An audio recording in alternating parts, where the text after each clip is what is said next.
असेल, शिक्षक असतील, डॉक्टर असतील, वकील असतील, उद्योजक असतील, व्यावसायिक असतील, कंपन्यांमध्ये कामाला असतील, कर्मचारी पोर असतील, तिथं कंपन्यात नोकऱ्याला असतील, शेतकरी मराठा असेल, शेतमजूर मराठा असेल, या सगळ्या मराठ्यांनी 25 जानेवारी 2025ला अंतरवाली गाठायची। अंतरवालीत पुन्हा एकदा तुफान ताकदीने एकत्र मराठ्यांनी यायचं।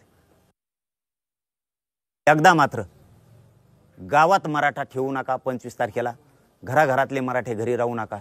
25 जानेवारीला सगळे राज्यातले कानाकोपऱ्यातले माझे मायबाप मराठे लेकरा बाळासह अंतरवालीत या। माझा शेवट झाला तरी चालन, पण मी मराठ्यांना आरक्षण दिल्याशिवाय आणि सरकारला वाकवल्याशिवाय मागे हटणार नाहीये। शेवटी मराठ्यांचं वादळ एकदा पुन्हा उसळा, भगवं वादळ या राज्यात पुन्हा उसळलं पाहिजे। इतक्या ताकदीनं मराठी या सरकार नाही तर मराठा सरकारपेक्षा मोठा आहे हे पुन्हा एकदा मराठ्यांनी सिद्ध करा।